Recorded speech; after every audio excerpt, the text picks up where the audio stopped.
ពលមានអាប់ដេតអំពីលោកកាន់ដឹកអាចបានចេញបកស្រាយអំពីលុយជំនួយរបស់មហាជនហើយថារឿងរ៉ាវពិតនេះវាទៅជាយ៉ាងណានោះសូមមកស្ដាប់នៅការបកស្រាយរបស់លោកកាន់ដឹកអាចនេះទាំងអស់គ្នាថ្ងៃទី24ខែតុលាឆ្នាំ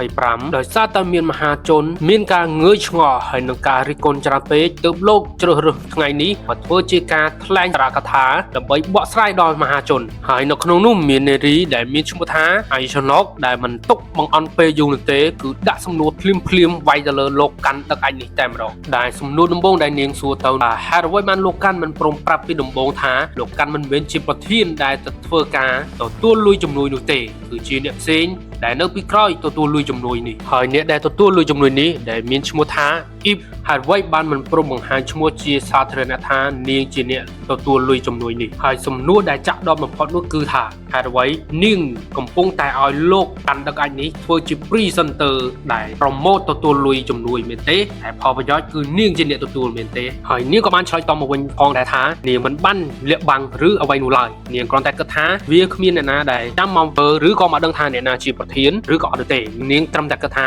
នាងក៏ជាមនុស្សម្នាក់ដែលចង់ធ្វើសប្បុរសធម៌ដើម្បីជួយប្រជាជនថៃដូចនេះនាងមិនបានគិតថានាងត្រូវប្រកាសថាអ្នកណាជាប្រធានអ្នកណាគឺជាអ្នកប្រម៉ូទនោះឡើយហើយសម្រាប់ចម្លើយនេះផងដែរអ្នកសារព័ត៌មានដូចជាមិនសូវជាទទួលបាននៅចម្លើយឲ្យបានក្បោះក្បាយម្ដងទេដូចហាក់ដូចជាចម្លើយនេះនិយាយមិនត្រូវនឹងជាសំណួររបស់អ្នកកាសែតដែលបានសួរទៅនោះឡើយហើយក្នុងនោះគឺមានលោកស៊ីរវត្តដែលគឺជា Board Miss Grand Thailand ក៏បានមកចូលរួមនៅក្នុងកម្មវិធីសួរសំណួរនេះផងដែរ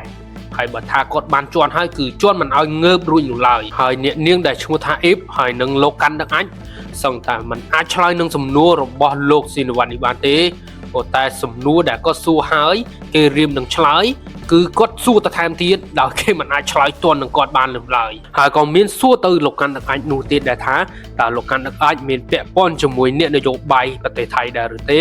ព្រោះដោយសារគេបានឃើញលោកកាន់នេះមានសិទ្ធិដែលអាចប្រើអធម្មភិកចក្រឡានសង្គ្រោះជីវបន្ទាន់របស់រដ្ឋាភិបាលហើយនិងគ្រឿងប្រើប្រាស់ផ្សេងៗទៀតដែលនៅក្នុងរដ្ឋាភិបាលផងដែរហើយគេក៏បានចោទសួរសំណួរថាបើសិនជាលោកមិនពាក់ព័ន្ធជាមួយនឹងនយោបាយទេហេតុអ្វីបានជាលោកមានសិទ្ធិខ្លាំងដល់ថ្នាក់នេះហើយលោកកាន់ដឹកអាចនេះក៏បានបកស្រាយមកវិញថាលោកមិនបានពាក់ព័ន្ធជាមួយអ្នកនយោបាយថៃមួយណានោះទេប៉ុន្តែលោកគ្រាន់តែធ្វើសប្បុរសធម៌ទើបលោកមានករណីពិសេសដែលអាចចូលទៅប្រើប្រាស់នៅសម្ភារៈរបស់រដ្ឋាភិបាលបានចំណែកអ្នកនាងឈ្មោះថាអៃឆណុកវិញក៏បានដាក់សំណួរសួរទៅវិញថាតើលោកកាន់មានដឹងដែរអត់ថាបច្ចុប្បន្ននេះលោកកាន់មានប្រជាប្រិយភាពខ្លាំងណាស់នៅក្នុងប្រទេសថៃហើយមើលទៅលោកហាក់ដូចជាកំពុងតែធ្វើគ្រឿងឧបករណ៍របស់អ្នកនយោបាយថៃនរណាម្នាក់ដែរឬទេព្រោះដោយសារប្រជាជនគេមិនដឹងច្បាស់នោះទេថាលោកកំពុងតែធ្វើឲ្យមានវិជ័យភាពជាខ្លាំងនៅក្នុងប្រទេសថៃមិនថាលោកចោះជួយសង្គមផ្សេងលោកបានចោះដើររឿងចំនួនព្រំដែនកម្ពុជាដែលនៅក្នុងនោះលោកក៏បានរៀបចំជាឡានដឹកអាចបាញ់ដាក់លើប្រជាជនកម្ពុជាហើយជាចុងក្រោយនេះលោកក៏បានរៀបចំជាឧបករណ៍សម្លេងដាក់ចូលទៅខាងប្រទេសកម្ពុជាផងដែរដែលធ្វើឲ្យមានវិជ័យភាពជាខ្លាំងតើលោកធ្វើនេះដើម្បីទាក់ទាញទស្សនីយភាពដើម្បីទៅ support គណៈបកណាមួយនៅក្នុងប្រទេសថៃដែរឬទេហើយលោកកាន់ក៏បានឆ្លើយតបមកវិញថាលោកមិនមានបំណងឬអង្គចូលគណៈបកណាមួយឬចូល support គណៈបកណាមួយនៅក្នុងប្រទេសថៃនោះទេលោកធ្វើនេះដោយតែចិត្តសម្រស់ធម៌របស់លោកប៉ុន្តែលោកបានស្និទ្ធស្នាលជាមួយអ្នកនយោបាយថៃមួយចំនួនពិតមែនប៉ុន្តែការស្និទ្ធស្នាលនោះគឺជារឿងដែលធ្វើទៅជាការរាប់អានប៉ុណ្ណោះមិនមែនជាការចូលនយោបាយនោះនោះឡើយហើយសម្រាប់លុយសប្បុរសធម៌ដែលខ្ញុំបានធ្វើនេះក៏មិនបានពាក់ព័ន្ធជាមួយនឹងអ្នកនយោបាយណានៅពីក្រៅនោះផងដែរហើយគេក៏បានសួរទៅលោកកាន់ទៀតថាតើលុយដែលគេជំនួយមកនោះតើលោកកាន់បានយកទៅជួយនៅវិរៈកងទ័ពប៉ុន្មានហើយលុយនៅសល់ប្រមាណតើលុយដែលនៅសល់នោះ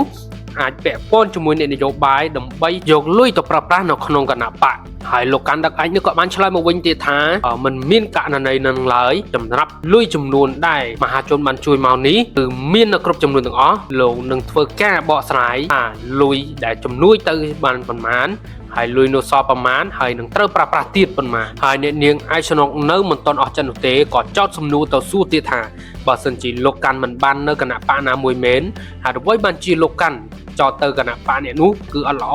ហើយគណៈបកអ្នកនេះគឺល្អបែបបានអូទាញឲ្យប្រជាជនជឿលងជាមួយនឹងលោកកាន់ហើយលោកកាន់ដឹកអញនេះក៏បានបកស្រាយថាលោកមិនបានគិតដល់ចំណុចនឹងទេព្រោះដោយសារលោកនិយាយអ្វីតាមតែមើលឃើញតែប៉ុណ្ណោះហើយអ្នកនាងអៃឆណុកនេះក៏បានសួរទៅទៀតថា តើនៅថ្ងៃអនាគតលោកកាន់ចង់ចូលនៅក្នុងរឿងនយោបាយដែរឬទេ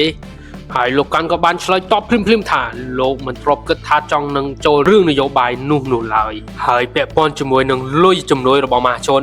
ក៏អាចធ្វើការស៊ើបអង្កេតមកលើខ្ញុំបានហើយបើសិនជាខ្ញុំមានឈ្មោះល្បីខ្លាំងពេកមានបច្ចេកភាពដែលអាចឲ្យបាក់ណាមួយមានអំណាចបានខ្ញុំនឹងធ្វើការតក់ថយហើយនឹងសម្រាកមួយរយៈទៅមើលថែប្រពន្ធកូនព្រោះដោយសារខ្ញុំហត់ពេកហើយ